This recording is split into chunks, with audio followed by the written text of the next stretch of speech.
What's up, A to Z Sports here live on a Monday. Hope everybody had a great weekend. Starting off a new week of the Titans off season. Got some media availabilities on Tuesday, so bridging the gap between now and then for more updated content and quotes. This time talking some Titans veterans on Tuesday as well as the coaches, and we'll talk more about Cam Ward, who is fresh off his rookie premiere weekend as well. So the NFL actually having to acknowledge Cam Ward, the number one overall pick, because he was at the rookie premiere. So we're going to have a conversation today about an article Easton wrote last night / put out this morning about what the Titans are doing right with Cam Ward and Will Levis. I have not read the article on purpose. I have been tempted to click on it like multiple times as I've seen it on Facebook, on Twitter, on the text that Easton sent. I've avoided all of the clicking. And so now I'm in the dark with you guys to find out how the Titans are handling Cam Ward and Will Levis the right way with 3 Easton reasons to prove it. Let's get it going here. And then we'll have some fun with Rockin Rando. We're not going to do one person. We're going to do a whole group of people. And that's going to be a fun game, kind of like trivia. But we're going to have with no correct answers. I have no idea what the answers are going to be. We're just going to see what we can do here. So that's a tease for you for Rockin Rando later on. Easton, welcome in. Let's get this thing going. Yeah, good morning. Looking forward to today's show. Going to be a good one. Good morning, Austin. Good morning, everybody in the chat. Seen a lot of good mornings. Hope everybody's having a great start to your week. I know that I am, and we're going to have a great start to the show here once everybody that is live with us right now hits that like button. It's the easiest way to be a friend of the show this morning on Facebook, on YouTube. Hit that like button for us. It is extremely helpful to us. We want to get as many live eyeballs on today's program as possible, so help us out there, and then jump in the comments with Big Ten Jeff, Daniel, Pistol, American Toff, Andrew, Diane, Bork, Deborah, Joshua, some familiar faces, some new faces. I'm seeing some people in here that I'm not seeing too often in the chat. So good morning to all of you. Appreciate you guys jumping in here with us. Join them in the chat over on YouTube or on Facebook. Want to hear your thoughts today on what should be an interesting topic, the Titans quarterback competition. Will Levis, Cam Ward. Is it real? Is it ridiculous? Is it the right decision? Why is it the right decision? As Austin said, I will be giving 3 Easton reasons why it is the right thing to do. Yeah. Not only the right thing to do, not only are they doing the right thing, they are doing what they have to do. They don't have a choice. And I have some pretty strong thoughts on that. So, Austin, let's get it started. Yep, let's do it officially. Welcome to A to Z Sports here live on a Monday. I'm Austin Stanley. He is one of our Titans reporters, Easton Freeze at A2ZSports.com. And we are Nashville's on-demand sports talk network, going live weekday mornings at 8 Central Time on Facebook, YouTube, and Twitch. Links to the show segment by segment on our Twitter X timeline. Hit us up on Instagram, TikTok, and Threads for more great Titans content. Got to thank our sponsors. They make it happen for us, and they help out all of you. Wilson County Hyundai, make them a part of your new car buying process. Goldman, Seaman, Lebanon, or online, WilsonCountyHyundai.com, the Bone and Joint Institute, boneandjointtn.org, the region's destination for comprehensive orthopedic and sports medicine care, and our friends at Barton Drury Insurance Group. They're local, and they'll help you out with your customized solutions to all of your insurance needs. They're online at bartondrury.com. So I have not read the article on purpose. No, Bork, I did not fall for the clickbait. It was, from what I can tell, a good article. I haven't read it yet, but the headline wanted to make me read it, but I purposely avoided it because I knew this would be the topic of the day, and I want to be just like all of you guys who have not read it and react authentically, organically, in live time on video. So, Easton, the Titans are handling quarterbacks Cam Ward and Will Levis the right way, and you have 3 reasons to prove it. I do. I'm intrigued. Go ahead. I do. So I've been having a lot of conversations about this because we're about to get into the thick of, this week we talk to guys tomorrow, but then the following week is when we get our first media availability for actual OTA camp. And we'll see guys out there throwing together, like the veterans and the rookies all together doing football-ish things. And from that point on, throughout the summer, this is going to be a very big talking point, right? The competition between the quarterbacks and the split of reps for Cam Ward versus the other guys in the room with the ones, and how he's progressing and whether or not he's differentiating himself from Will Levis and the others. And it's going to be a lot of narrative spinning from the Titans for one of the reasons on today's list, which isn't too difficult to predict, kind of necessitates that. But I want to start before we get into the 3 reasons by asking a couple of foundational questions. First, okay.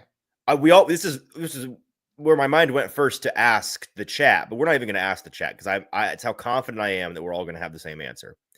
Austin, do we collectively believe? Because the Titans, I mean, Brass has come out and said we're competing. This is competition, right? Will Levis, Cam Ward, we're going to have these guys compete in camp. Looking forward to the elevated competition that Will Levis brings to the table for us.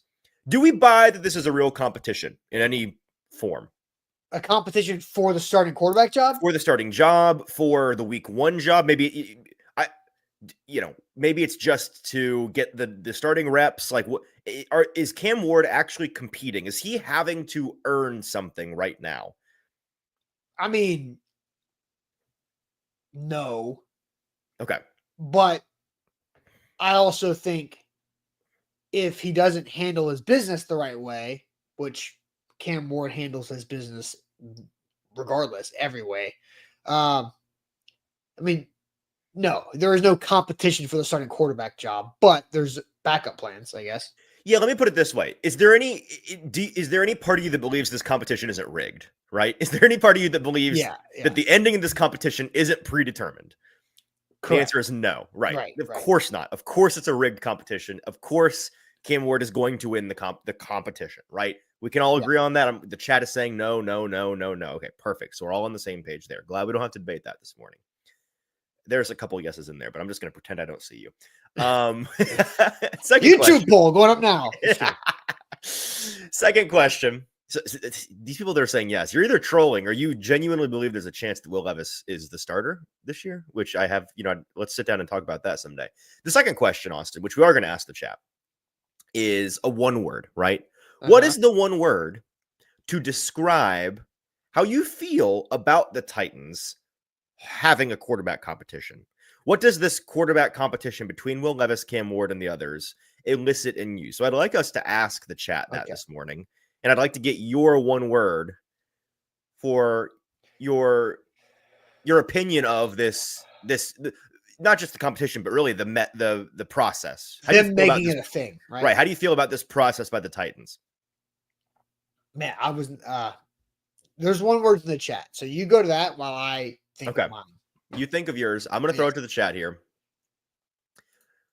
So chat, as you can beat me to the punch here if you'd like, but the question is, what is the one word for how you feel about the Titans hosting a quarterback competition between Will Levis and Cam Ward this offseason? Seeing a lot of words. Let's start here at the top. Jonathan says he feels gaslighted. Donald says it's unnecessary. Eric says it's phony. Cause66 says it's silly. LP Smith says marketing. Mono says stupid. Troy says trade. There you go, Troy. Drew says formality. On the nose, Drew. Titans Kyle says bait. Don't take the bait. Will says delusional. Strategy. Fake. Crazy. Development.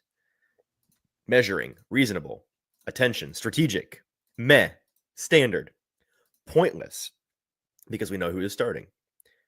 Brand, slanted. Okay, so a lot. I mean, we're really all over the place with the procedural, necessary, confusing, unexpected, optimistic. Stop me whenever you have your word, Austin. I'm good. Okay, let's hear it. Got mine. Performative.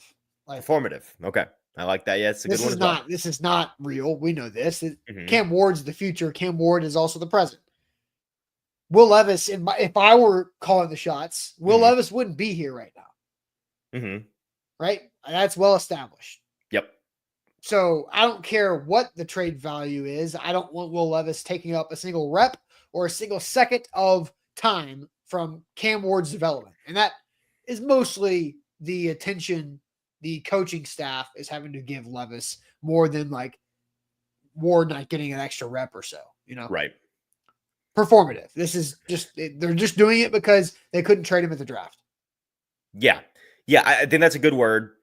I like Drew's word. Drew's always sharp in the chat with what did he say? Formality. I think that's a good word. The word I'm going to use is necessary. And actually, Joshua is. Somebody said unnecessary. Yeah, I think the unnecessary person is going to probably have their mind changed by the end of the episode because we got 3 reasons why Joshua and I both believe it is necessary. And we can kind of dive into the reasons now if we'd like, Austin. But Yeah. this is not only, as I said at the opening of the show, this is not only something that I believe is smart on the Titans' part. I think it is necessary on the Titans' part. I think they have to do this. And we can start with the Levis of it all with the first reason, if you like. Yeah, we'll get to Easton's 3 reasons of why the Titans are handling Cam Ward and Will Levis the correct way. But first, Zach and I were trying to handle employee benefits and health coverage the right way last year. We were searching the market, and we found the Barton Drury Insurance Group, customized solutions for all of your insurance needs. They are local. You can get those 4 guys there on your screen, on your email, on your phone, on a Zoom, to talk through all the different ways that they can help you out as an individual, or if you're a business owner like Zach and I, because they are a one-stop shop for both personal and business insurance. They give you so many different products that you can choose from for whatever you need in your situation. Employee benefits, 401k planning, life insurance, workers' comp, liability, auto, property, and umbrella. They're local and strive to make sure they have the best customer service they possibly can for us as Middle Tennesseans and Nashvillians, to make sure that they take the time that you understand your insurance policies, because it is very overwhelming, intimidating, everything right there. Making sure that you have the best team you can turn to for any insurance coverage, insurance policies, right there online, bartondrury.com. There's so much more to say, but make sure first you have left us a 5-star Google review. It's the best way that you can help the show this morning, besides just liking the show. Do that first, and then head on over to Google, search ATOZ Sports, leave a 5-star review for us over there. It is extremely helpful for not just this morning show, but our business as a whole, and it is free to you. It costs you nothing but a couple of clicks of your finger. And we really appreciate all of those that you guys have left. Also, if you want to leave feedback on there, we read that as well, and we appreciate it. So thanks for doing that. All right. So, Easton, you wrote the article, 3 reasons why the Titans are handling Cam Ward and Will Levis the right way. I'll let you kick it off. Yeah, so the first reason why this is a necessary process the Titans need to go through this summer is because gassing up Will Levis starts right now. This is something that I think is probably the most obvious reason for folks as to why they are doing this. If Levis is giving Cam Ward a run for his money in camp, quote unquote, how attractive a trade chip does he suddenly become? And that's going to take a lot of narrative spinning from the Titans. It's going to take patience and I think some strategic situating in practice and in joint practice and in the preseason games. But the narrative on Levis from a team standpoint this summer is an important one, because they want to move him and he wants to be moved, right? This is a mutual thing here.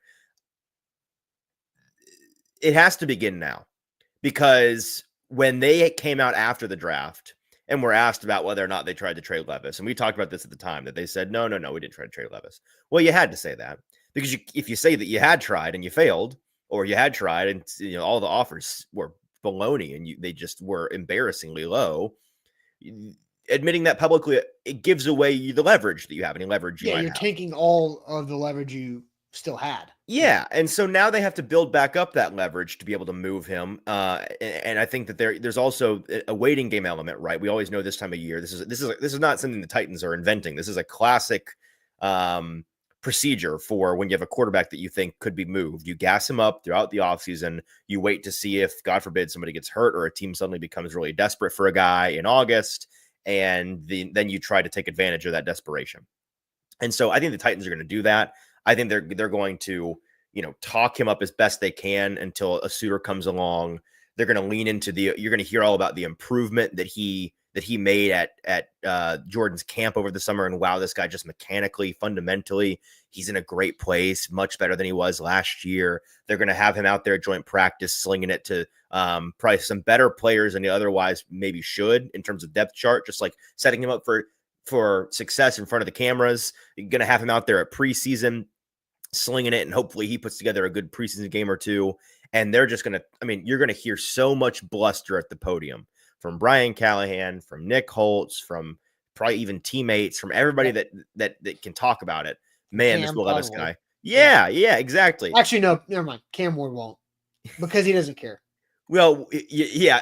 Cam Ward's not going to buy into the hey, just say this at the press conference podium just to make it sound better, because he doesn't do that. He can't. Fair. Cam won't, not because he hates Levis or anything. It's just that's just not his It's personality. not his thing. That's a fair Yeah. point. But I think what we all need to understand is that talk at the podium and all of the love that he's going to get on the field and in the preseason games, it is performative. It is a formality. And I'm not saying that it's all going to be fake, by the way. Maybe there's a chance he really did have a big jump over I hope that he is genuinely good, because it's a lot easier to sell commodity when the commodity is not phony, right? It's a real thing. This guy's worth something. But whether it's real or not, whether he's actually awesome or not, they have to now make him look awesome to be able to get the most out of him. Robert had this. Won't other NFL teams be wary of this? But this is nothing new. Teams do this all the time. Right, exactly. So like, who's going to buy it? The gassing up Will Levis thing. Who's going to buy that? I hear you, and it's easy to say that now. But I mean, the reality is, if clips are floating around on the internet of him looking awesome in camp, and then in the preseason game he's tearing people up, it does mean something. I mean, Malik Willis got trade capital last year. He got a pick back last year because he had a couple of his practices were the best practice we've ever seen from Malik Willis, and then he looked good in preseason games. It's a thing, right? But Malik and Will Levis are completely different when it comes to quarterback prospects, in my opinion. I think Malik was as raw as you could possibly, he was on the super raw side entering the NFL because he played at Liberty. Levis was on the more polished side because he played at Kentucky under a pro style offense. Sure. And so Will Levis was like mechanically ready to go. Mm-hmm. Right. Malik was not. So there was more potential to continue to mold with Malik. With Levis, it's like, this guy's a head case and he's already got the technique down. It's just, he's not good. I hear what you're saying, but I think you can just as easily argue that Will Levis is a more proven. I mean, he is a more proven NFL commodity than Malik Willis is, and but he's somebody that had that, right? And he's somebody that has every physical tool. He's demonstrated he's an above average athlete. He's got one of the best arms in the game. He's got the right mindset as an athlete. Really, the only thing, as we talked about, the only thing that needs fixing is his timing, him being able to process quicker. And I'm not saying that that's easy to fix, but I am saying that this is the MO of coaches around the league, the I can fix him mentality. There are plenty of highly compensated individuals that will sit there and think, I can get this guy to play on time in my scheme. I can simplify it for him, and we can get the best out of those skills, those traits. I don't think that's what Will Levis is missing. What do you think he's missing? I mean, the timing is, look, he's not, I don't think it's the only thing. I think the timing is the least of my concerns. That's the one thing that I think can be fixed. Okay. What's he missing? The nervous system, like the ability to stay in the moment and not just flex out on every opportunity to get the driver out of the bag and just go waylay on the tee box when all you need is just to get in the fairway. Like, sure, he doesn't have that, and that's not something that he's going to be coached up upon. Like he doesn't have it every time. And you're a golfer, you know this. Like you're like, I'm going to groove this thing right to where it needs to go. Right, I'm not going to swing too hard. I'm not going to swing too hard. I'm not going to swing too hard. You're at the top of the backswing. You say F it. And you go wham, and it just goes. It sprays somewhere, right? Because you have that. You don't have that control of your urges. Sure. And I don't think Will Levis has that. Well, yeah, it's all processing. Like that's what I'm trying to get at here. Timing is a part of that, but it's all processing. It's all mental. And so I hear you. It's more than just his timing. But again, and I'm not saying that it's possible. I'm not saying it's possible. I am saying that this is the kind of thing coaches convince themselves they can fix, or that their system can remedy. That well, when I give him my rules and we get him in this system, we can minimize the downside and maximize the upside with this guy. And when you see him when you're reading about and seeing clips online about how he's having the best practices of his life, and all these coaches for the Titans are talking about how they can't believe this guy has improved so much, and he goes out there in the preseason in Atlanta and Tampa Bay and tears it up and looks like a pro, that's value. But it's value. Practices are scripted. right? And I know they throw in some unscripted stuff in there, but I don't care. Practices are controlled environments. Yes. Will Levis does fare fairly well in controlled environments. That's not. Yeah. That's where he's at his best in a controlled environment. Sure. But as soon as you throw him off, then it's over. Like, I hear you, but it doesn't matter. People get caught up that's in the a moment. personality thing, though. We can talk about this in May clear-headedly, but the heads become unclear when we get into August. Like, this is how you get caught up in the news cycle. It's that powerful. It is. And teams fall for this stuff. They do. If they didn't, then teams wouldn't do this exact same thing the Titans are trying to do every single year. This narrative campaign that they're about to go on with Will Levis is nothing new. It's not, they didn't invent this, didn't even come close to inventing this. This is a textbook thing, and people keep doing it because it keeps working. It works. All right. So your first reason of how they're handling this the right way, because they're about to gas up Will Levis. The most obvious reason to hold a fake competition. If Will Levis is giving Cam Ward a run for his money in camp, how attractive a trade chip he can become. Like, I still don't think they're going to get anything more than like a future 5th or 6th round pick. Sure. But let me ask you this. Even if you're dead set on thinking this won't work, they have to try. They have to. What's the alternative? They put him on the back burner. They never talk about him. They say this guy stinks and they get nothing for him ever. Yeah. Yeah, which is fine. Not to them. It's fine with me. I don't care. Like, I don't think they should care. Yeah, well, that's because you're not in the front office. You're not. But zero of these people are tied to Will Levis. It's not about being tied to Will Levis. It's about maximizing value of your roster. They inherited him, right? So it's like, get rid of the headache. They're trying to. I know. So don't try to polish it up too much. Don't spend so much money. He is too valuable an NFL asset to just get rid of. He is. We can move on to the next thing because I disagree with. I don't think the trade value is going to improve that drastically. I mean, maybe from 0 to something, but it's not even about improving the trade value. It's about setting yourself up to get a trade offer. Like, I'm not even talking about on paper what he's worth. Like, oh, well, if we do this and this and this, he's going to go from a 5th round value to a 4th round value. You're talking about, like, from literally nothing to something, right? I am talking about setting yourself up to, when somebody decides they need a quarterback, have them come knocking. Yeah. And if you narratively just make Will Levis an afterthought in everyone's mind, we all forget about Will Levis, no one's going to come knocking. I guess, but I don't want to hear more about Will Levis. All right. Amnesia says... That sounds like a you problem. Yeah, it is a me problem. They keep creating it. Amnesia says, Austin, after setting what Green Bay did with Malik last season, anything is possible. Levis has the developmental trait, just needs the correct system. Good point, Amnesia. I mean, Amnesia is just, no. Like, what system? Like, what system is right for Will Levis?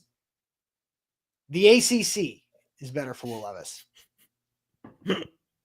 Because when he played legitimate SEC competition, it didn't go very well. Good super chat, Amnesia.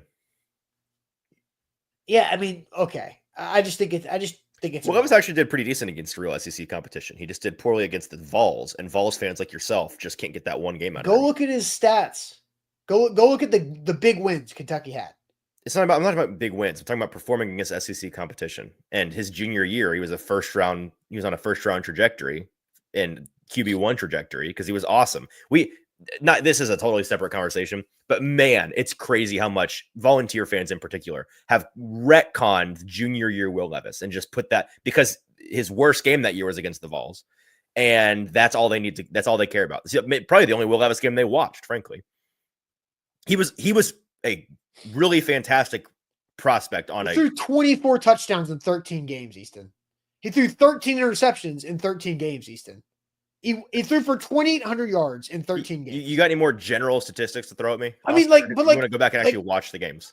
Okay. But it wasn't that good. It was solid. It was building up to a senior season that was supposed to be 30 touchdowns to 10 interceptions to 3,500 yards. Precisely my point, yes. And it didn't work. Like, so drafting Will Levis off 24 touchdowns to 13 interceptions is not what you want to do. He was I know he was injured. It's eminently clear to those of us that are unbiased observers of college evaluating that volunteer fans saw the Vols game and got that version of Will Levis stuck in their head. This is the problem with the disconnect between college football people and NFL draft people is that college football people are watching the games because of college football. He wasn't that good. It is like Vols fans watched the Vols game and decided he wasn't good because he was bad in that game. Don't do that to me. I'm not just that. Like that is I'm not talking about you. I'm talking about Vols fans. That's what you're talking about. That's who we're talking about right now. I'm talking about in general. Vols fans think that the version of Will Levis you got in the Vols game is who he always was, which is just not true. That is rewriting the history of Will Levis in college. All right. Because if that's who he was in college, he would have never been a borderline first-round pick. Again, the Titans were not the only team wanting to go back into the first to get Will Levis. There were many of them. I know. NFL teams screw up. One thing that Mel Kiper said correctly on Saturday was that NFL teams have no idea what they're doing drafting quarterbacks. Well, that's not true. He should have stopped there and not said, I do. No, that's a ridiculous thing to say. It is. Okay. Go through the history of quarterbacks that are good in the NFL and where they were drafted. Guess what? They were the ones that were drafted first. Teams know what they're doing. Quarterback's just a hard position to hit on. Yeah. If teams didn't know what they were doing, teams would be stumbling into 4th, 5th, 6th round picks that turn into great quarterbacks. They don't because they know what they're doing. Man, Will Levis in Kentucky. I've seen Mel Kiper say that. I saw Joy Taylor say that on Fox Sports 1. They're both ridiculous for saying it. They don't know what they're talking about. NFL teams do know what they're doing. Like, you go back and look at the game logs. Will Levis was not that good his junior year. The game logs? Quit telling on yourself, Austin. Go watch the games. Watch the games. He said it was 4 years ago. Like, I don't remember 4 years ago details. I remember him not being good. Yeah, you go back and you look at the box score and you decide, oh, yeah, he wasn't good. He wasn't. Okay.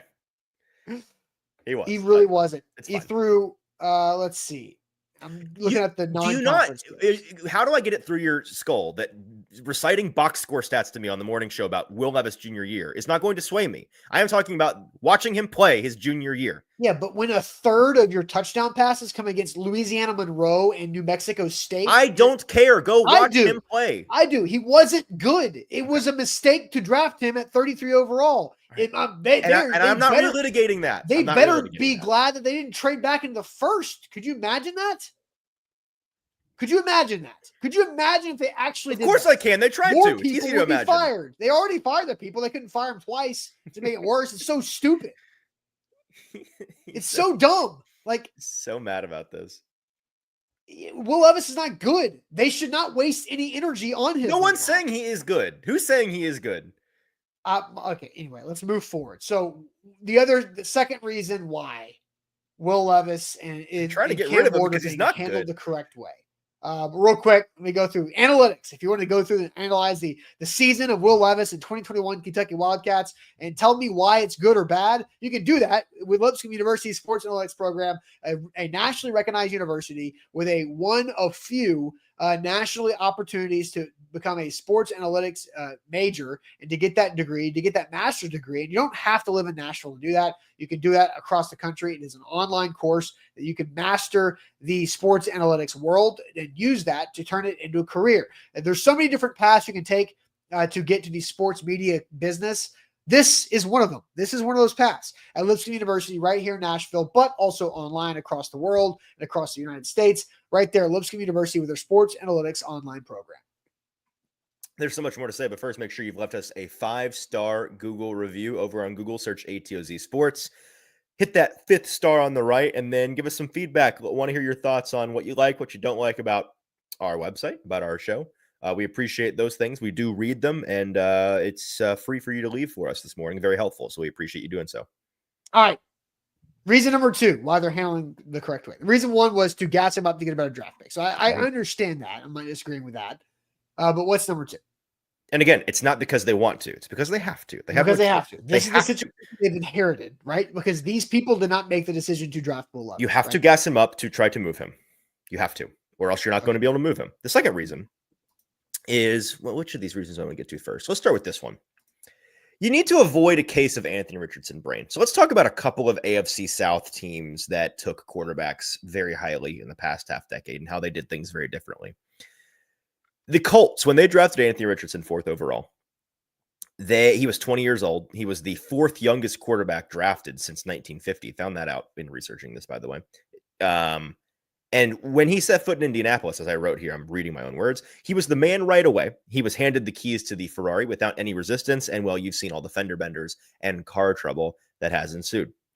We've heard a lot about this, especially recently, as they've dealt with the fallout of Anthony continuing to get hurt. Last year, the whispers that you heard about concerns about his work ethic and his drive, and him taking himself out of the game, him generally just not taking his job seriously enough in the eyes of a lot of people that were close to it. And you heard stuff about on Pat McAfee. Wow, McAfee's hearing some things that make him hate this guy. And you're hearing his teammates come out and say some things after the taking himself out of the game. And it's a whole thing. You're hearing quotes from DeForest Buckner talking about how the reason I signed and stayed here is because I believed in you and you're letting us all down. Like, all of these things came bubbling to the surface. And the bad PR, the nightmare news cycle of the whole taking himself out of the game because he was tired was, when you're like in a fight with family or your spouse, and it's like things are boiling way over, and it's because there's underlying frustration that's bubbling up. It's beyond what we're actually arguing about. It's not just about the dishes. It's not about the dishes. It's about the fact that there's been some miscommunication or there's been some frustration here. That's kind of what that news narrative felt like, right? Is that it's not entirely about him taking himself out of the game at this point. It's about that being demonstrative of his process and it not being good enough. Yeah. And you're hearing now, as they're having to bring in Daniel Jones at $14 million a year to not just be a backup, but to be legitimate competition for Anthony Richardson. And there are a lot of really smart folks, by the way, who genuinely believe today that Daniel Jones is going to win that real competition and he's going to be their starter this year. We'll see about that. But the point of bringing him in is kind of an ultimatum on the Colts' part at this point, saying, hey, Anthony, if you can't beat out Daniel freaking Jones in camp, then you don't belong in the league as a starter in any kind of starter conversation.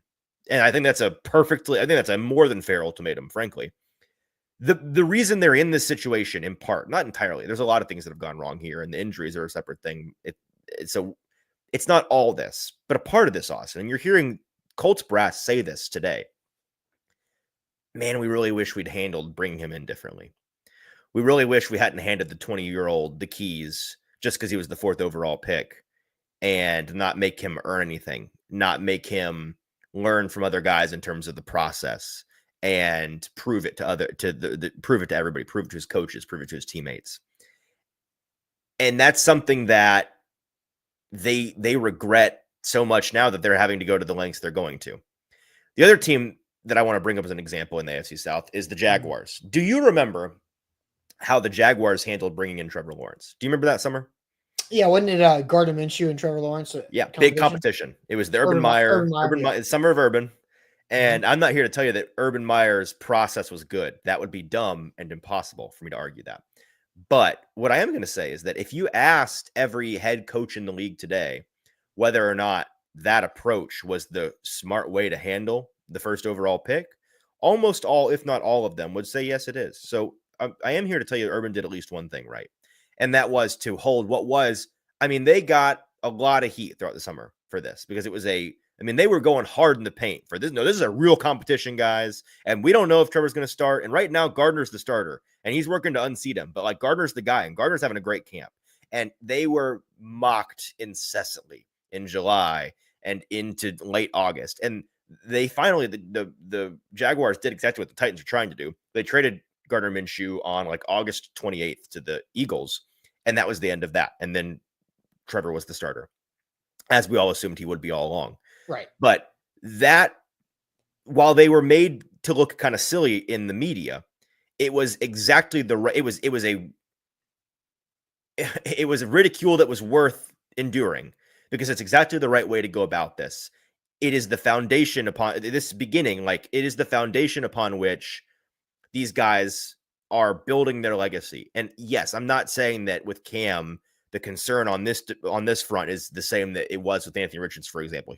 Cam is older than Anthony. His mental makeup is a prominent strength in his profile. So like, I'm not saying I'm super concerned about that, but a rookie cutting his teeth in the NFL is still a rookie cutting his teeth in the NFL. Yeah, but Anthony Richardson, I think, is it's definitely a case to be to use to learn from. If It's you're just an not, example. yeah, I mean, you should learn from that. And again, another draft pick that I thought was absolutely dumb was Anthony Richardson at 4 overall. Drafting bad quarterbacks in the top 10 is crazy. And that's what they did. They drafted a project freak athlete, and that's not how the quarterback position is played. And he hasn't had any experience. We've had the stat 1,700 snaps is what Anthony Richardson's played since he graduated high school. It's a lot of years and not many snaps. He just hasn't played. Yeah. It's crazy. It's 6 years, I think. This is going into 6 years. 5 seasons. 3 at Florida, 2 in the NFL. 1,700 snaps. 600 something was his most, I think, last year. So I do think having some type of prove it mentality for your rookie quarterback is healthy because it keeps them pushing and keeps them focused. But there's a point to where you go overboard and now you're selling it too hard and you're doing too much. I think that's where the Jags and Urban Meyer got a little too close to that. Why? Like, what makes it overboard? Carrying it too far into camp to where it's becoming a distraction. And I think the media made it that. Like, the Titans should have Levis go out there and try his damnedest to make all the throws, to study harder, to do the drills a certain way, to set a tone for competition. Like, you can compete next to one another, even if you know Cam's going to be the starter. You can still compete, right? I think we all know that. But just don't take it too far. Don't take it too far where you're forcing it to be a storyline of your training camp. That's the precautionary. So is the too far in question about how long it goes or how loud it gets? Both. Okay, because in terms how loud it gets, I don't know. But if you made me today guess when it will be the loudest, I think the fever pitch of the Will Levis conversation is going to be the middle and the tail end of their training camp road trip. I think when they go to Tampa Bay, I mean, I know I'm going to be writing it. I mean, I imagine other people are going to be writing it.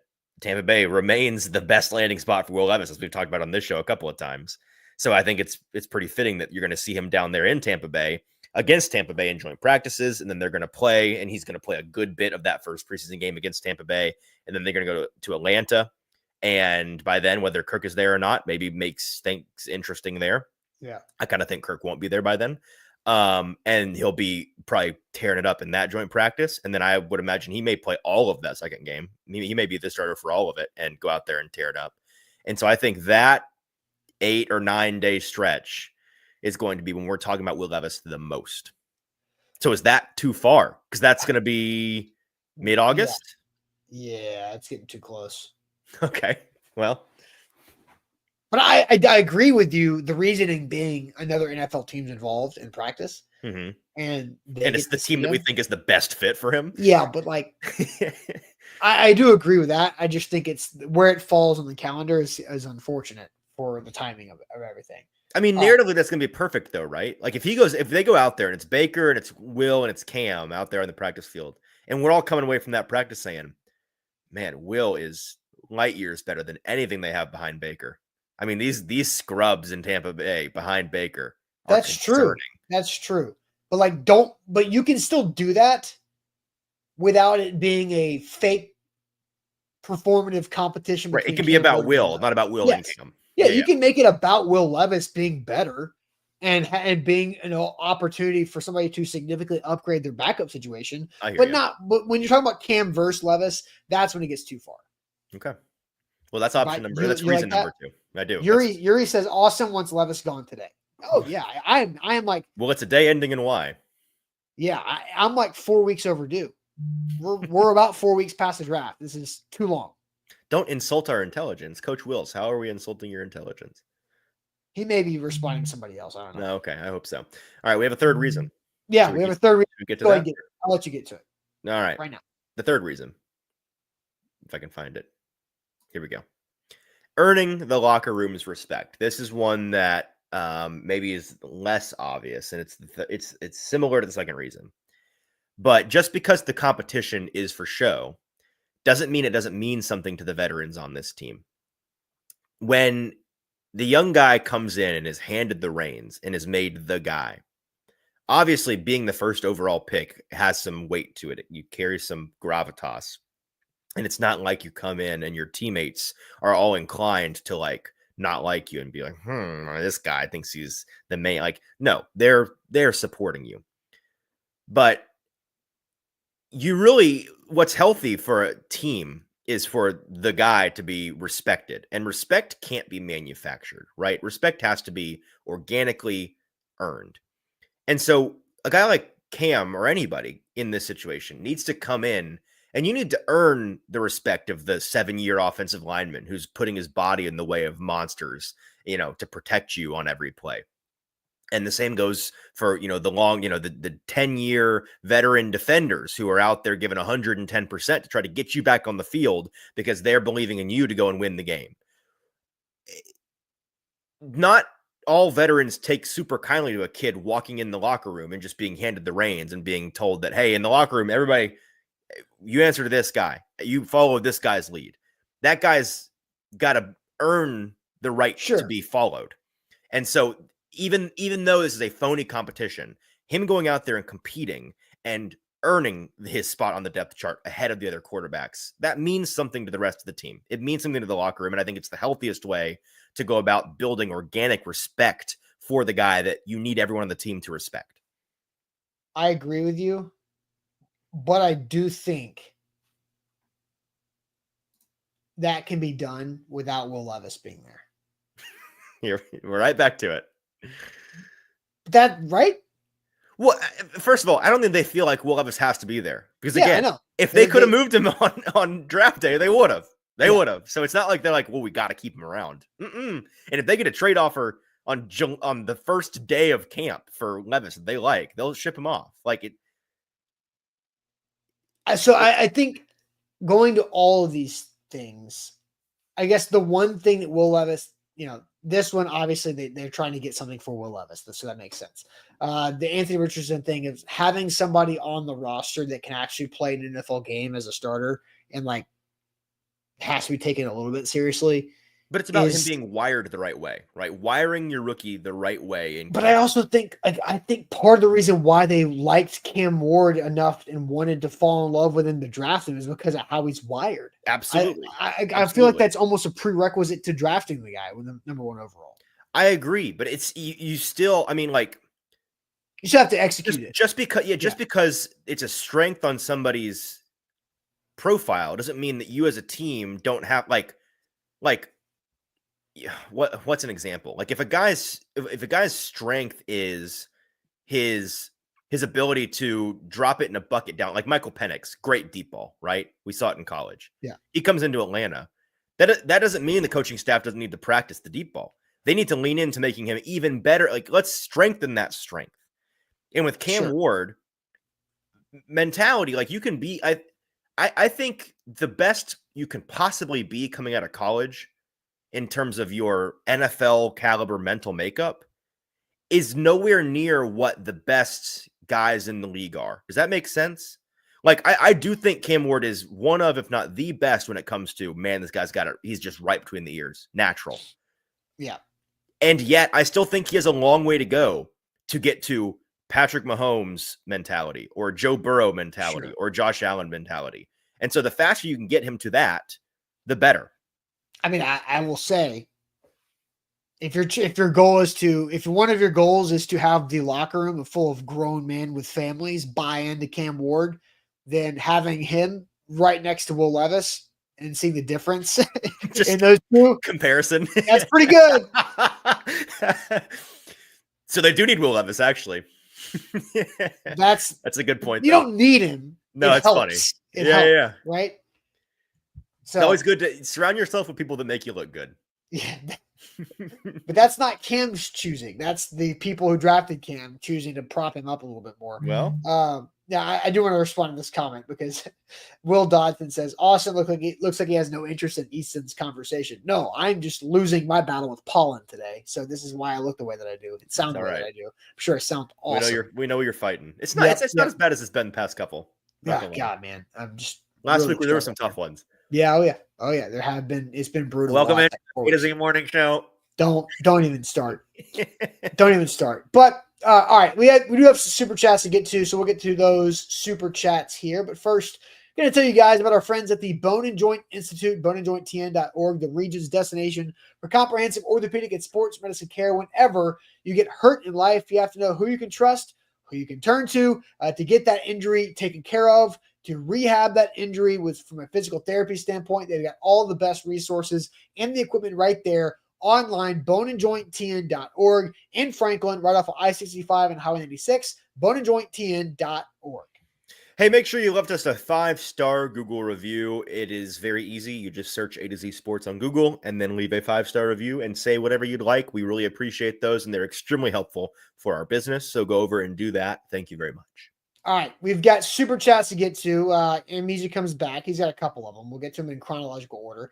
We've been saying that for 2 years. What is that in this context? I don't know, because Amnesia, clarify with a non-super chat. I will keep. What were you talking about 20 minutes ago that we can refer to?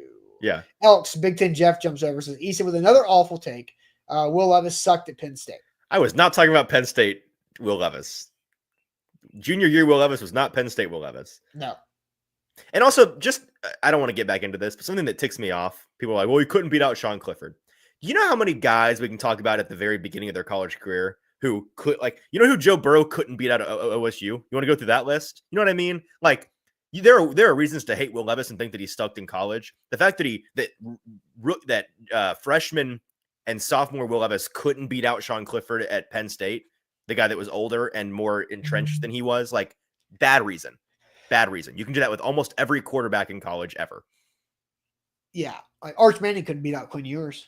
Yeah, what are we talking about?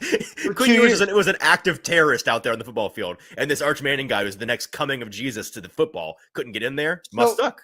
I've talked about the transfer situation, and there are so many different valid reasons for guys to transfer from one school to the next. Mm-hmm. I think the way that Cam Ward did it is the best reason. It's improving your level of competition across the board every time you transfer, right? Yep. Then there's the lateral transfer, or the get out because I can't win this job transfer, that on paper could look bad, but with quarterbacks, I kind of separate that from other positions, because quarterbacks, there's one, right? Right. I think it's different. I think it's fair. So for Will Levis, I think it's fair for quarterbacks to transfer if they're stuck behind the incumbent starter who's using all 6 years of eligibility because of COVID and injuries and red shirts and all that kind of stuff, because you don't have that time. So I don't hate on Will Levis for transferring. He put himself in a better situation. So I think that's totally fair for him to do that. But I mean, I'm over the whole Clifford stuff. But again, it's what do you do afterward? And it doesn't mean just because he couldn't beat out Sean Clifford doesn't mean that's not the reason why he hasn't worked out as an NFL quarterback. Yeah, find a better reason. That's all I'm saying. Yeah.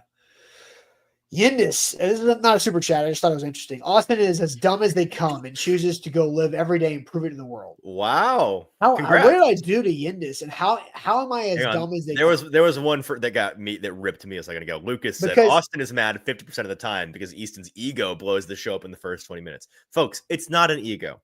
This is a debate show. Yeah. I come in and debate things with my chest because it's entertaining. Austin and I don't talk to each other like this on the phone after the show because this is a show. Okay, sorry. Austin is as dumb as they come. What did I say that was as dumb as they come? I'm going to change your contact in my phone to Austin Stanley, as dumb as they come. That's pretty good. Now remember, I do control your paychecks. I didn't name you that. Yendis named you that. Yeah, I don't know what I did or said today that makes me as dumb as I come and go living every day to prove it to the whole world how dumb I am. Nothing. Being right about Will Levis not being a good NFL quarterback is as dumb as they come. That's exactly what it is. Amnesia came back and says Austin's desire to get rid of Will Levis really shows the frustrations of the Titans fan base watching last season. Austin's not wrong, but seems pushy. Just be done with it. That's all I want. Okay, I want to move on. I just want to move on. Of course you do. We all do. But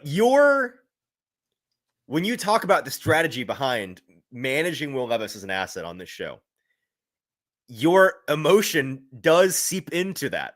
Yes, because you understand that, right? I don't think it's worth the squeeze. I don't.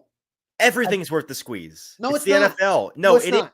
It Nope. is. Guys like No, Howie some things are Roseman. not. There's a reason why guys like Howie Roseman concerns himself with double trades of Kenny Pickett and bringing in DTR and drafting bozos at quarterback in the 5th round. Because when it comes to the quarterback position in particular, every drop is worth the squeeze. That is where the best roster managers get the edge. It is. Not everything is worth. You maximize value. Yes, but Will Levis doesn't have any value. That's wrong. Wrong. If he didn't have any value, they wouldn't be doing this. If he had value, he wouldn't be here. Not true. Just because the right situation didn't present itself does not mean he has no value. I do think Shedeur Sanders' draft fall hurt Will Levis's trade opportunity quite a bit. Of course it did. Quite a bit. But the Browns still drafted 2 quarterbacks. So at the end of the day, it didn't kill it completely. Well, their second quarterback draft pick was because somebody forced them to do that. But we saw the look on their faces. All right. Jeffrey has a super chat. Speaking of great Tennesseans, thanks, Jimmy Haslam. Blind quarterback pick. Who would you choose? Oh, no. I'm guessing G is games played. Yeah, probably. Is this college? This has got to be the NFL because you don't play 155 games in college. Yeah, I guess so. So 65% completion, 35,000 yards, 216. Yeah. Slightly worse. Second guy's slightly worse completion percentage. That could be so many different players. I mean, Jeffrey's. I mean, there's an obvious choice here because quarterback 1 was better in all of these counting stats in less games than quarterback 2. So Jeffrey, I'll take the bait. Quarterback 1. Yeah. They both are pretty good. Yeah, I mean, the record. Like they're both. There's a lot. There's a lot of these guys. These are both clearly starting NFL quarterbacks, but the first one has better stats. I wonder who they are. I actually have no idea who he's talking about. I mean, I don't know. It's because there's so many guys there. It's a very generic stat line. Yeah, it's like, but like you could be great and be one of those 2 quarterbacks. You could be mediocre, or you could be below average. You just got a lot of run. Yeah, 160 games is it's 10 How years. Are we gonna find out who these 9 years? I don't. Who was the person that sent that? He said, "Thanks for picking Tannehill over McNair." Okay, Jeffrey. Different eras, Jeffrey. You know that. Ridiculous. Let's line up. Let's line up Fran Tarkenton's numbers with like Jared Goff. See how they look. That's like I saw a Twitter graphic that was like, who's going to tell the Bengals that Joe Burrow is basically Andy Dalton? And they had like the same numbers next to each other. I'm begging you to watch the games. I'm begging people to watch the games. And Tannehill was good. Like good quarterback. And McNair was overhyped. Was he? I mean, I can't speak to that. I was a baby. So as a pure, like Steve McNair was the dude you want down 4 in the 4th quarter. He would go deliver. But the score when you're down 4 was like probably 16-12 because you would win the game by scoring a touchdown, but you're still barely scoring 20 points. Like, he was clutch. It seems like a big part of the love for him was the aura. Just like he's just the cool. vibes around you wanted to love him. Unreal. Right. Unreal. Was incredible. Now, I think Steve would probably be better today than he was then because of what he did at Alcorn State. And but like again, maybe modern medicine too, because the guy was always that too. I love looking at like the injury chart of like what he's hurt. Like, have you ever seen the graphic of the human body and it points to every injury he has and it looks like a freaking game of Operation? The guy's just riddled with broken bones. Again, Steve's stats don't tell the story. Steve's like 1st through 3rd quarter don't tell the story. It's what he did in the moments, how he rose up in the biggest moments and delivered for his team.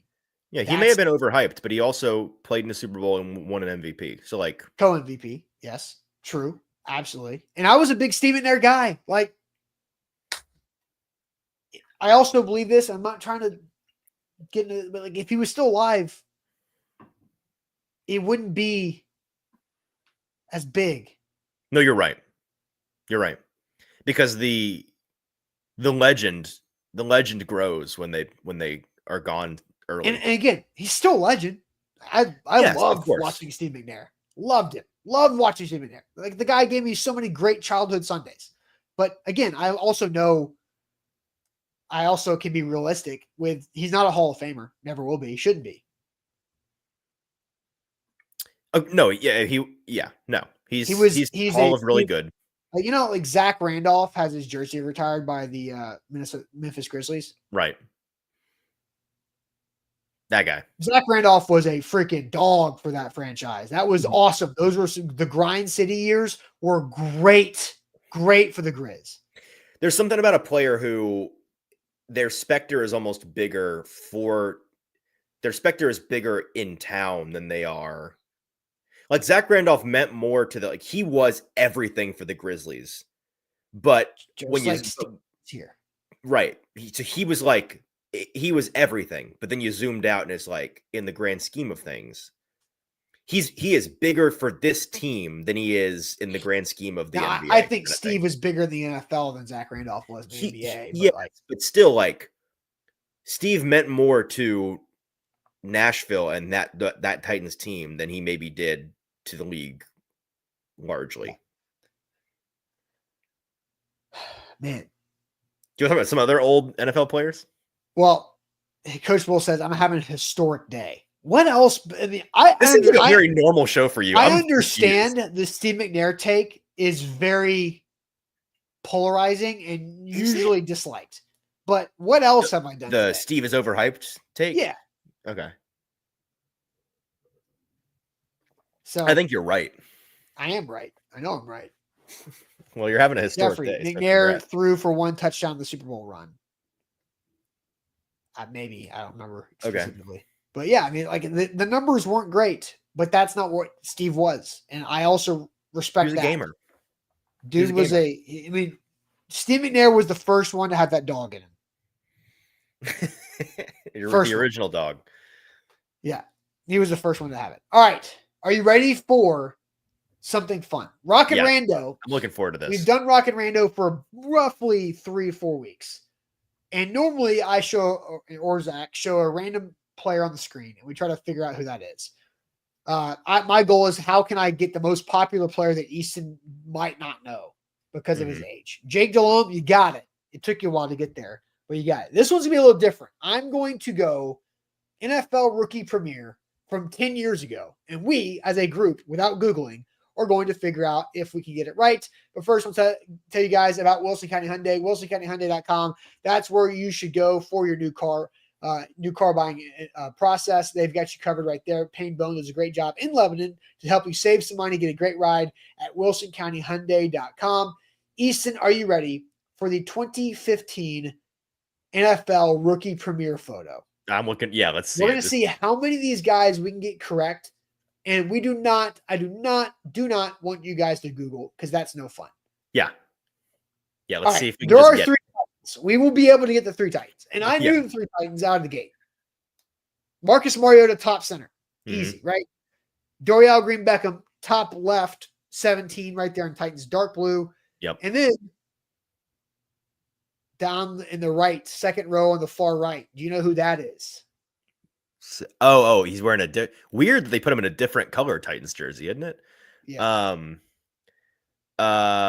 Who is that? Running back? Running back. Is that from Minnesota? Yeah, what was his name? Dadgummit. He wasn't all that good. You eat it with corn. You eat it with corn? It's a way to eat corn. Oh, Cobb? David Cobb. Yeah, okay, good call. Yeah. All right. So, and not Bishop Sankey, same not thing. Bishop Sankey. All right. The right general area though. Man, so Tyler Lockett is the 16 right there. I did not know who the 16 from the Colts was until I just saw the somebody in the chat say, "Do you know who Easton? Do you know who 16 for the Colts is?" No, I don't know numbers and I don't know his face. Wide receiver Miami. Does that help? First round pick. Wait, what? First? Yeah. I famously don't know anything about the University of Miami receivers. We established this a couple months ago, so no. Philip Dorsett. I did not remember that until the chat got it. Okay, interesting. So, you want to go? Where do you want to go? Do we want to spot guys we know? Dude, Or do we I don't want know. to go I'm so bad at this. You know, I'm so bad at this. All This these is numbers crazy. are helping me none. Yeah. So you've like named all the dudes I already know. Okay. Amari Cooper's on there. Do you see Amari Cooper? Yeah, I do. Yeah, I see Amari Mean and mugging right there in the center. I see 89 Jameis, ratings. obviously. Yep. Do you know who the quarterback is to Mariota's left? Oh.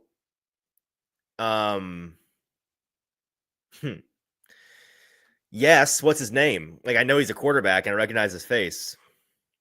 Who is it? I don't know. Huntley? Oh wait, you're talking about the guy in the Green Bay. Yeah, the Packers. That's not I don't think that's Tyler. I was talking about the guy in the Rams jersey. Isn't that also a quarterback? Which one? The guy in the Rams jersey to his I right. have no idea who that is. I think that's a quarterback as well. But is that Huntley? I think so. Pretty sure. If it is Huntley, what I thought Huntley looked like is not what Huntley looks like. So, okay. Good to know. All right. What about Chad, who's that quarterback in the Rams jersey? I swear he's a quarterback. Yeah, I don't know. Todd Gurley's also in the picture. Yeah, right, I was about to say Gurley. Yeah. Who's between Gurley and Amari Cooper and the Steelers? I don't know. He's got like a receiver build, doesn't he? I don't know. David Johnson, correct, is the Cardinals running back, 31 on the left side, third row. You want me to go through as many as I can? Names? Yeah, let's see. I'm trying to like piece together. Oh, Stephon Diggs. Hello. Stephon Diggs is there right next to David McCobb. Then I've got Nelson Aguilar, Eagles 17. Yeah. We already went through David Johnson, Melvin Gordon, running back for the Chargers, right there, 28. Todd Gurley, we mentioned. Let's see. The Ravens balding guy is. I'm going to get that in a second. It's the receiver, Perlman. Perlman, okay. I think that's not right either. Is big number 28 for the Chargers with those fat shoulder pads? Is that Melvin Gordon? That's what I said. Yeah. Oh, okay. That guy. Oh, Martavis Bryant is right there in between Gurley and Cooper. Yeah. Jamison Crowder, the bottom left, Washington jersey. Okay. Yep. Wait, did we get who that Steelers jersey is? In the center? Yeah. Yeah, Martavis Bryant. Is Another one I knew, Devin Funchess, top left next to DGB. 2 busts at 17 right there. Leonard Williams is the guy between DGB and Winston. David Njoku right there, 85 Browns. Yep. Now I'm just trying to think of 2015 draft picks off the top of my head. Like TJ Yeldon, good call out by the chat from the Jags 24 right there. Is Devontae Parker in here? He was a 2015 guy, I think. Dolphins, he might be top right. Yeah, where his numbers hidden. That looks like his build. Man. Who else was 2015? Bud Dupree was 2015, but I guess they don't really do defenders in this, do they? They do sometimes. Well, I don't think he's in here. Let's see. Duke Johnson, Browns 29 from Joshua. That's a good call. Duke Johnson. I have no idea who 36 Bears is. No clue. Are we going to be able to look up a guide to this, I wonder? We're never gonna remember it. Kevin White, Chicago. That's a good one. Number 13 right there. Kevin White. Why can't I think of the Ravens balding receiver guy? This is the 2015 draft rookie premiere. Who did the Ravens take in 2015 at receiver? He's a bust. His knees fell apart from like UCF or something. Okay. God, why can't I remember his name?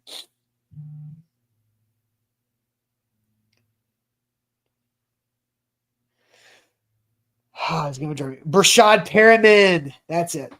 Brashad Perriman. I said Perlman. Close. Yeah. All right, we done here? Yeah, as you can tell, this is a game. You know who I have no idea? it's a I have no idea tell. who the Jets or the Packers receivers are in the bottom left. No clue. 88 for the Packers. I have Yeah, no idea. couple No of idea who the couple Jets of player is either. bums, unless we're just wrong. Right? This would be so much easier if I just knew players' numbers. But Easton, I have no idea who all those guys are. 10 years in the NFL. How about for Marcus Mariota? 10 years. Isn't that crazy? Jameis, 10 listen, years. NFL years are like Oh, that like was dog Randall years for Cobb. That folks. was Randall Cobb. Oh no, I called those guys bums. That's terrible. Not a bum. Not a bum. That is Randall. Is that Randall Cobb? If that's Randall Cobb, then I'm wrong. No, that's Excuse not me. Randall Cobb. That's not Randall. How old was Easton 10 years ago? Randall's older than that. Easton was as many Ty years. Montgomery. That's who it is. If you want to know how old Easton was in a given year, it's just the number. In 2015, I was 15. In 2025, I am 25. Same. Except for at the very end of the year, then it changes. I'm the From a same way, November except you just add a decade to it. Oh, because you're 90? Yep. Nice. Yep, that's right. Makes life easy, doesn't it? It sure does. Sure does. All right, guys, that's it for us today. Make sure you hit that like button, like the show. Goes a long way for us. 5-star Google reviews across the board, even if you think I'm one of the dumbest people walking the face of the earth right now. Hit that like button. As dumb as they come. We'll see you guys tomorrow morning on a Tuesday. Appreciate it as always.